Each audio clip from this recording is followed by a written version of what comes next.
안녕하세요. 오늘은 김명주 작가 인터뷰 내용을 좀 자세히 보면서요. 우리가 성공이나 삶의 방식에 대해 너무 당연하게 생각했던 것들이 있잖아요. 거기 한번 질문을 던져보는 시간을 가져볼까 합니다. 네, 안녕하세요. 이분이 서울해방일지 저자이시고 또 10년 넘게 교육 강사로 일하시다가 자신만의 길을 찾아 나선 분이죠. 맞습니다. 오늘 이 이야기를 통해서 특히 꼭 서울이어야 성공하나 이런 생각들, 또 커리어 전환할 때 현실적으로 어떻게 준비해야 하는지, 그리고 어쩌면 전혀 예상 못한 곳에서 나다운 삶을 찾게 되는 그런 과정들, 그 핵심을 좀 파헤쳐 볼 수 있을 것 같아요. 여러분 삶에도 뭔가 적용해 볼 지점이 있을지 같이 한번 보시죠. 네, 좋습니다. 특히 이 인터뷰가 그냥 서울 좋다, 지방 좋다 이런 이분법적인 얘기가 아니고요. 개인이 어떻게 보면 사회적인 통념, 이런 거에 도전하면서 자기 기준을 세우고 또 새로운 기회를 만들어가는지 그 과정을 보여주는 되게 흥미로운 사례 같아요. 구체적인 경험담 속에서 중요한 점들을 짚어볼 수 있겠습니다. 그렇죠. 사실 작가님도 처음부터 서울 해방 이런 주제로 쓰려던 건 아니었다고 해요. 아, 그래요? 네, 출판사랑 얘기하다 보니 또 요즘 지방소멸 이슈도 있고 하니 본인 경험이랑 이게 딱 연결이 된 거죠. 그래서 책으로 나오게 된 거고 6년 동안 서울이랑 지방을 오가면서 느낀 점들, 특히 이게 진짜 현실적인데 강남 오피스텔 월세가 120만 원인데 지방은 30에서 50만 원 정도. 와, 차이가 엄청나네요. 네, 이 생활비 격차가 너무 크고 또 서울은 너무 정신없이 빠르잖아요. 그 속도랑 자기랑 좀 안 맞는다는 느낌? 그런 걸 생생하게 이야기합니다. 여기서 주목할 점은 단순히 서울 살기 힘들어 이게 아니라는 거죠. 성공하려면 꼭 서울이어야만 할까? 이 근본적인 질문을 던지는 거예요. 많은 청년들이 일자리나 인프라 때문에 서울 하지만 그 이면에 있는 기회비용들? 예를 들면 엄청난 경쟁률이라든지 방금 말씀하신 그 생활비 부담? 이런 건 좀 간과하기 쉽죠. 맞아요. 심지어 어떤 설문 보니까 서울 중소기업 갈래? 지방 대기업 갈래? 하면 서울 중소기업을 택하는 경향이 있다는 거예요. 아, 정말요? 위치가 더 중요하다고 생각하는 거네요. 그렇죠. 장소가 어떻게 보면 직장의 질보다 더 우선시되는 현상인데 이게 과연 맞는 기준일까? 성공의 기준이 정말 그 장소에만 있는 걸까요? 이런 질문을 하게 만들죠. 물론 작가님도 뭐 하고 싶은 일이 명확하게 서울에만 있다면 그건 당연히 서울 가야 한다고 얘기는 해요. 네, 그건 그렇죠. 근데 만약 비슷한 기회가 지방에도 있다면 그러면 단순히 연봉만 볼 게 아니라 아까 말한 생활비, 또 내 시간, 삶의 질, 이런 기회비용까지 다 따져보라는 거죠. 아주 현실적인 조언이에요. 그리고 이어서 커리어 전환 이야기도 흥미로운데요.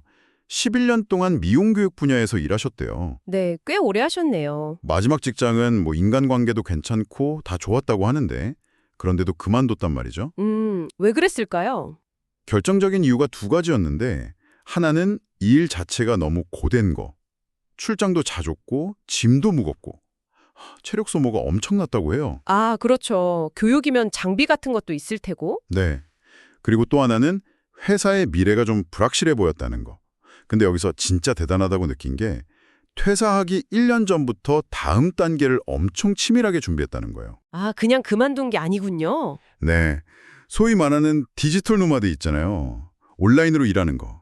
그런 거랑 온라인 강의 만드는 법, 전자책 쓰는 법 이런 걸 1년 동안 꾸준히 공부했대요. 와, 그 준비 과정에서 전자책이나 크몽, 타링, 클래스 101 같은 온라인 플랫폼들을 되게 적극적으로 활용했다는 점이 인상적이네요.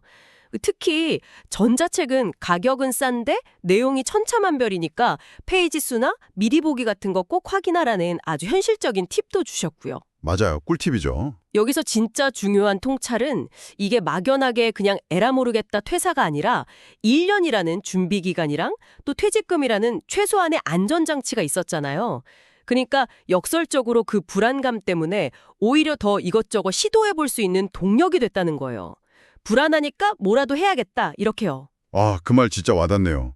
불안해서 오히려 더 움직였다. 네, 안정적인 것만 찾았다면 못했을 시도들을 불안정성 속에서 해낸 거죠. 그렇게 준비를 하고 퇴사를 했는데 막상 책 출간 기다리는 2달 동안은 또 갑자기 할 일이 없으니까 무력감을 느꼈다고요. 아, 그럴 수 있죠. 공백기가 생기면. 네.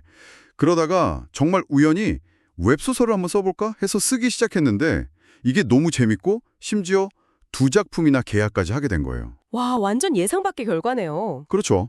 그러면서 글쓰기가 자신을 되게 차분하게 만들고 심지어 부모님하고 관계도 좋아지는 등 내면적인 변화도 컸다고 하고요. 야, 이 경험이야말로 진짜 해보지 않으면 모른다는 걸 보여주는 것 같아요.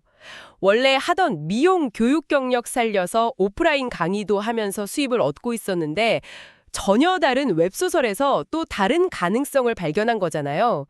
작가님 말씀이 디지털 노마드 생활이라는 게 꼭 온라인 수입만 있는 게 아니라 자기 기존 경력이랑 잘 결합하면 오프라인 활동 범위도 넓힐 수 있는 기회가 될 수 있다. 이렇게 말하거든요. 그렇군요.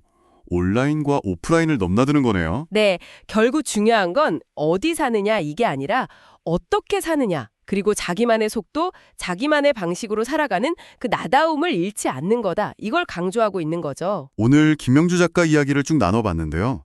서울 중심주의라는 어떤 익숙한 생각에 좀 질문을 던져보게 되고 또 커리어를 바꿀 때는 정말 철저한 준비가 필요하구나. 그리고 예상치 못한 시도 속에서 새로운 기회가 열릴 수도 있구나 하는 정도를 살펴봤습니다.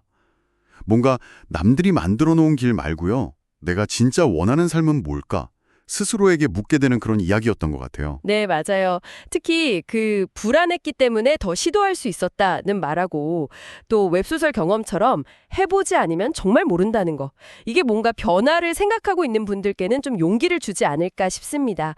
익숙한 길만이 답은 아니라는 걸 보여주는 생생한 사례죠. 자, 그럼 이제 마지막으로 여러분께 한번 질문을 던져봅니다.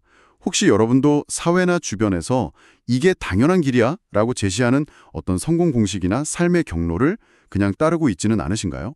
만약 그 길이 조금은 불편하거나 이게 맞나? 하는 의문이 든다면요.